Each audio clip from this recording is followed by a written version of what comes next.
time with you. Tottenham TV, brilliant. Thank you, mate. You're doing very well. I'm addicted to you. What I used to do years ago. Remember Enic? Yes, I do. Yeah. I met you a few times. Yeah, I I think. met you.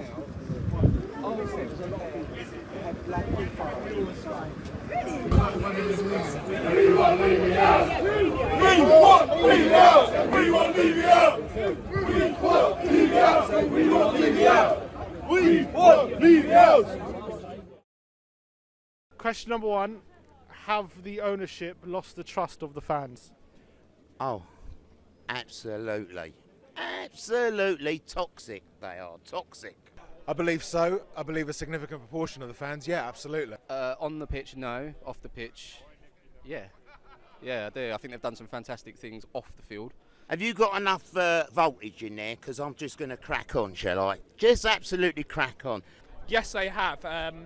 After 23 years, and now we can see performances on the pitch are now borderline diabolical. If we look at the team now, take Harry Kane out of that, we're a relegation team. Let's face it. Absolutely, there has been no trust from any fan since the last January transfer window. At least. 22 years of absolutely nothing but complete atrocious choice of any sort of management. Listen, I don't mind these people, tourists about, beautiful people, but they don't know Jimmy Greaves is. Don't you think that's a problem? You go up there, there's a shop up there, Tottenham shop, the biggest Arsenal flag you will ever see inside. Come outside, where's the statue of Jimmy Greaves? Bill Nicholson, Danny Blanchflower, Dave McKay. Now he says he's going to put a statue of Harry Kane if he's a good boy. Do you know what I mean? What's that all about? 100%.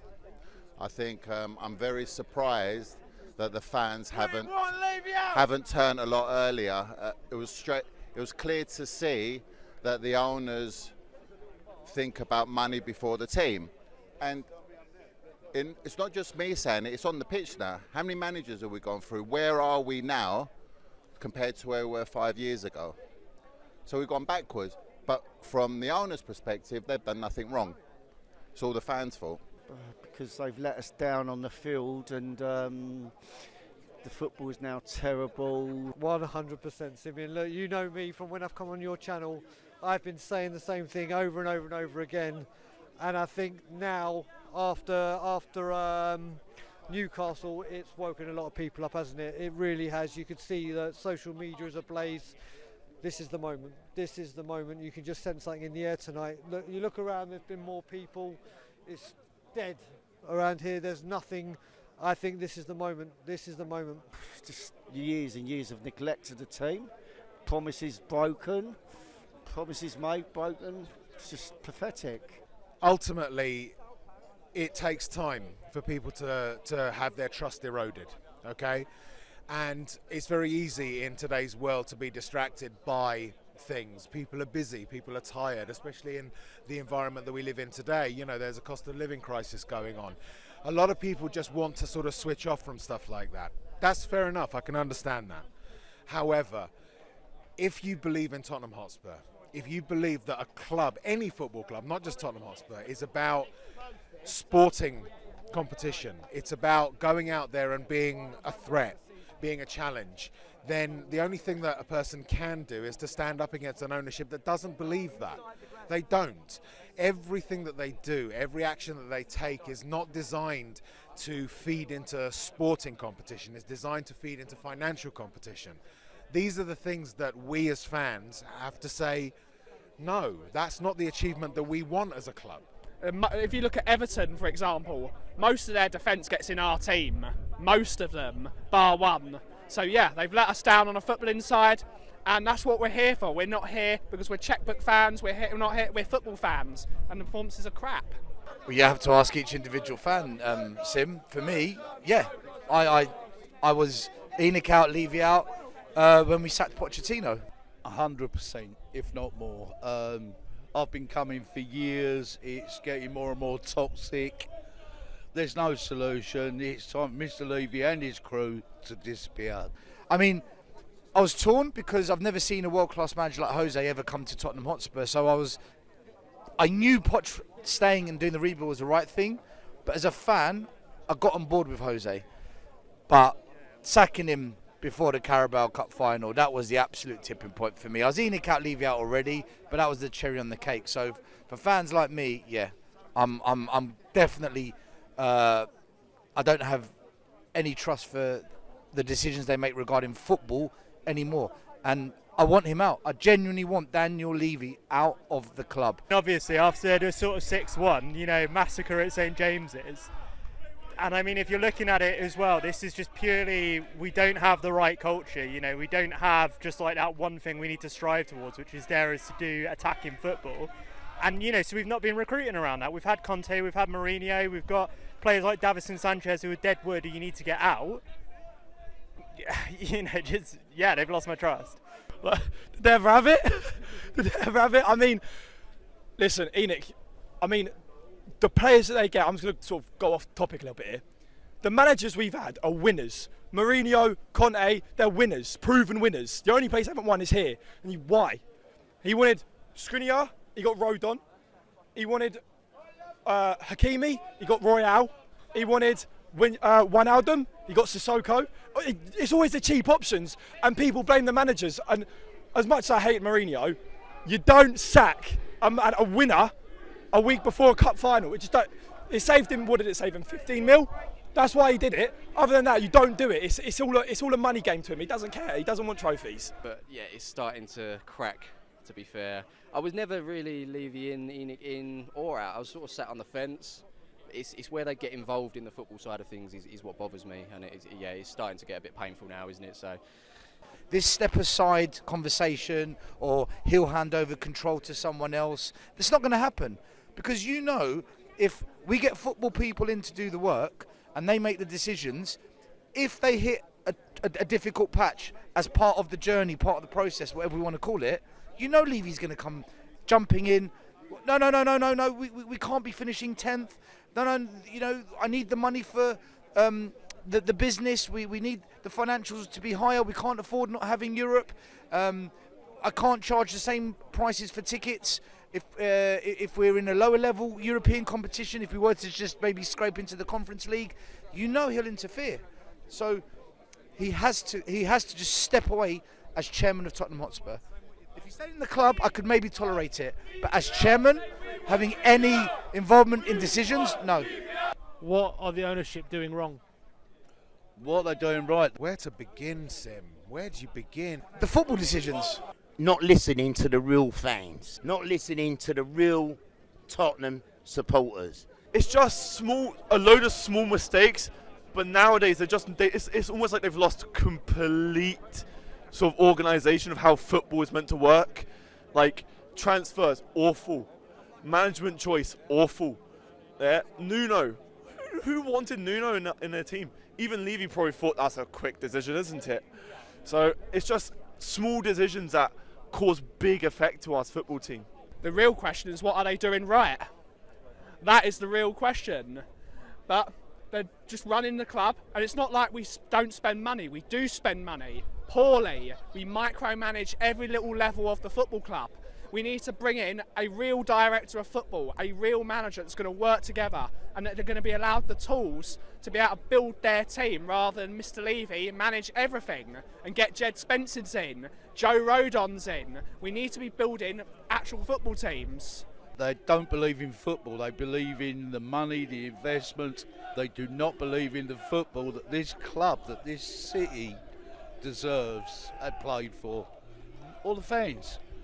All this lot here are not wasting their time standing in the rain. 100%. You can hear it yourself. You're asking me what have they...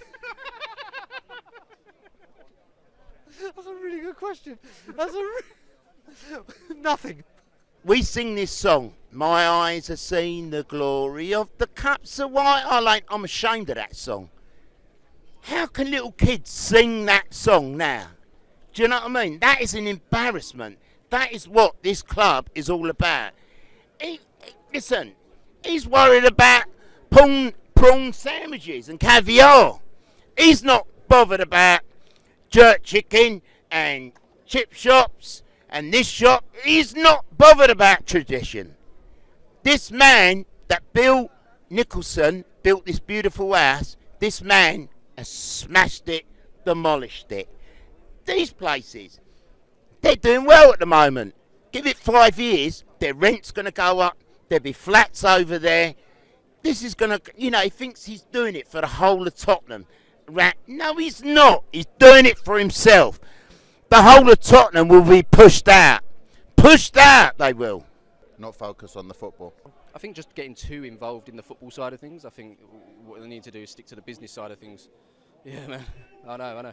But you can't knock them for building this thing, building the training ground. It's all that ever people talk about. Oh, they've got a fantastic training ground, fantastic ground. That's what we're known for. But actually, we want to be known for, you know, beautiful attacking football.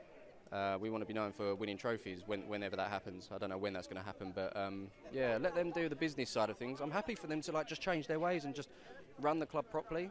Because I'm a big fan of non-league football and grassroots football, and I see teams, they can't even afford an electricity bill at times. You know what I mean? It's harsh, and I go to non-league more than I do come here, and I see the other side of the game where it's tough. So when I see Spurs fans moaning that they're 4th or 5th and they're dropping points to Wolves, at least they've got a club to come to next week and next season, whereas some clubs haven't got that stability. So I get it from both perspectives, but ultimately it's getting to the point now where we are going to become less attractive to players. Even though we've got this nice shiny bowl, it's just going to be that, and it's not going to be anything else. So no, listen, I'll be serious.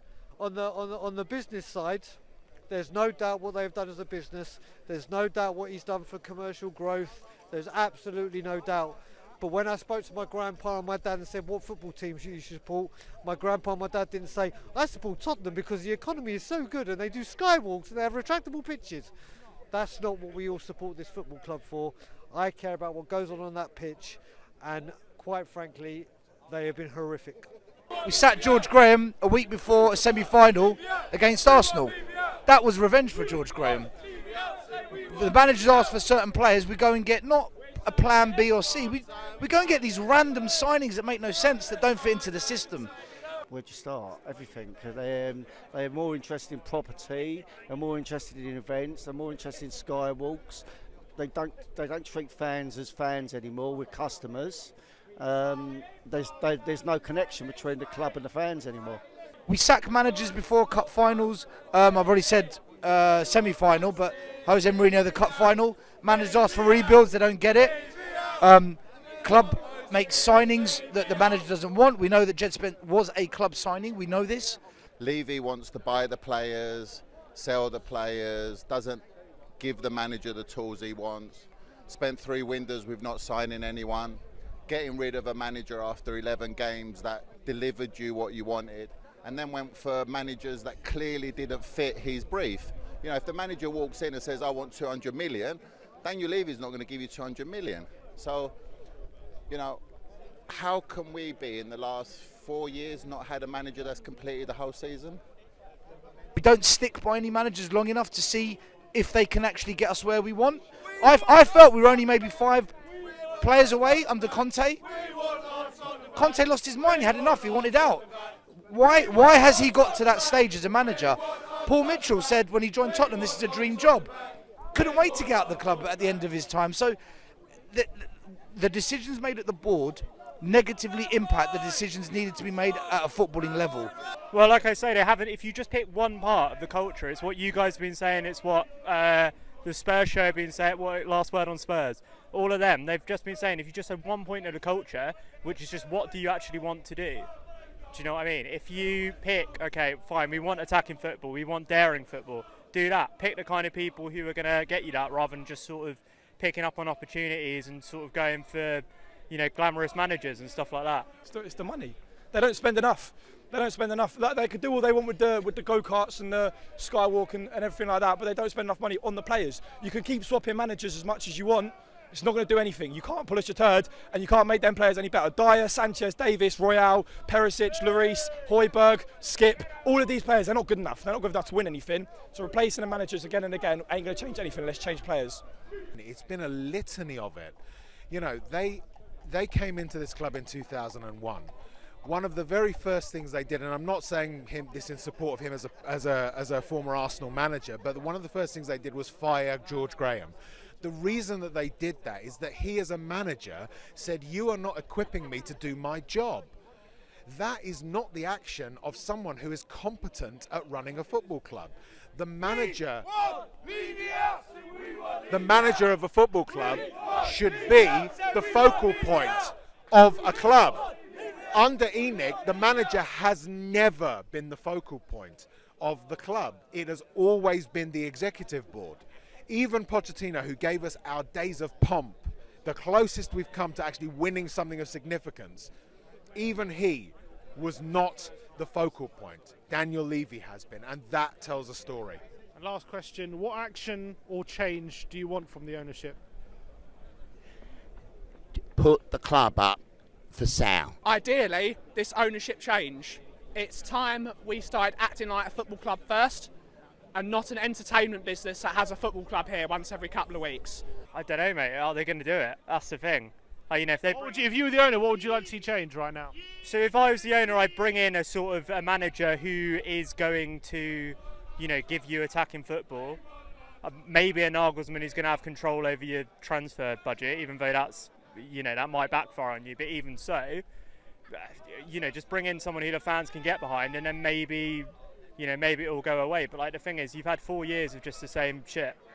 So, you know, is that going to change, or are we just going to have more Newcastles? Personally, I'd like change in open ownership, but if not, a change in direction, someone come in with a proper football plan and stick to it, and Daniel Levy have nothing to do with anything football related whatsoever. No ownership. Well, the best thing for me would be for them to leave. But if that's not going to happen, at least for the chairman to step aside and put someone else new in, so that we can get some better choices going. At least someone that knows football, at least someone that knows what the fans want, at least someone that knows what our community wants and all that lot, if you know what I mean. So many people say, "Rabbi, who's going to buy this club?" Let's find out. Put it up for sale. And let's see. I'm telling you, they'd be coming in everywhere to buy this club. I'm telling you. I've been calling out for many, many years, as you boys know, that Levy has reached the ceiling now. Either he needs to change, which he's not, or he has to sell up and get out. Where does he get the money from for his projects? From the fans, from the club. And the club suffers for that. So it's time that he moves on, takes a reasonable offer, and lets someone else have a chance. People say you need to be careful what you wish for, but you know something? I think we're in the toilet already, so anything is better than this. We need to be a football club again. I've been going since I was 7 years old. I'm 54 now. Home and away. The 90s were really poor. We won 2 trophies. I loved the 90s because Spurs knew who they were. As a supporter, I knew who I was. As a supporter now, I don't know who we are anymore. We're just a franchise, a commercial vehicle. I might as well just give him my pay slip. That's how I feel. Completely broken with this club. I would prefer to see this ownership go, but if we as protesters can put pressure to leave, or leave the footballing side of the business to the footballing people, we can see some real change. But personally, get them out. It's time. Daniel Levy, Donna Marie Cullen, Rebecca Kappelhorn, Matthew Collicott, Todd Klein, Scott Munn and John Turner all have to resign. And another chief executive should be appointed, and a chairman who is a different person appointed. The chairman has to be someone with a football background in terms of playing the game, not extracting wealth from it. And the board needs to be equally balanced between those that have financial expertise and football expertise. And all objectives, the only objective, first, foremost and only at Spurs, has to be competition, sporting competition. Them say, here's the keys, I'm off, and that's it. There is nothing. Do you know what I've been saying, Sim? If you look at this as a ladder, I'm at the top of the rung, like a lot of people, where we ain't coming down. There's nothing that this board can do that will ever make me come down the top. The most important thing that's happening right now is you have people that are on lower runs of the ladder that are now starting to have enough and climbing up. And thankfully, through a different approach this time, or maybe what the club are doing that's been going wrong, the Newcastle, the sackings, everything that's going on with the football pitch, I think more and more people are finally going, do you know what, I was here, I'm now here. I was here, I'm now. So that's what I think's done it. Complete new ownership, complete sweep. Even with the managerial side, I cannot believe why Jermaine Defoe, Ledley King have not been called to help Ryan Mason. Why are they not involved with the coach? And they're club legends, they know the club inside out. There just seems no fault behind it. The thought process is gone, the only fault is the money. A vote of no confidence for Daniel Levy. Step away as chairman. I want, in an ideal world, a new chairman with a new vision, a new way of thinking about the decisions made for the football team. I've got no complaints with Enic and Daniel Levy for all the off. We hate Arsenal. I've got no complaints with the decisions made about off-field activities. I think the stadium's fantastic. The training ground's magnificent. All these sponsorship deals, I'm all for it. But if that same love, care and energy, that attention to detail is not reflected into the thing that we come here for, the football, then what is the point? We're just becoming this corporate sports media animal. And as fans, we pay... I'll give my analogy. This is a business, we're the customer. We pay first-class prices, the highest in the world, and we're told to sit in economy. If you're going to charge the highest prices in football, then deliver the highest quality on the pitch. We don't get even business class. Just from a business perspective, why should I, the customer, accept that or tolerate that? It makes no sense. And we've given them 23 years. I've seen Leicester with their owners in 12 years, Liverpool with their owners in 12, 13 years, do so much more than us, and our guys have had double the time. Enough's enough. Just stay out of football. stick to the business side of things. Open the purse strings a bit and let the manager ultimately decide on what team he wants to play and what players he wants to get in, because up until now it feels like they're getting involved too much on that side of things. Managers being given players that they didn't want in the first place. So yeah, footballing side of things, stick to the managers who they've done their courses over the years, have got the experience of playing and becoming a manager, and let Levy and Enic and whatnot just handle the business side of things. That's all I want. Leave. Just go. It's done now. You've been the longest fucking... I don't know if I'm allowed to swear. Sorry. The longest reigning chairman in the league, and he's won one trophy in 22 years. It's ridiculous. Just leave. That's it. It's gone. Sell it to a Saudi, sell it to a Qatari, Chinese. It doesn't matter. Just sell it to anyone. Americans. It doesn't matter. Just go. It's done. It's all finished now.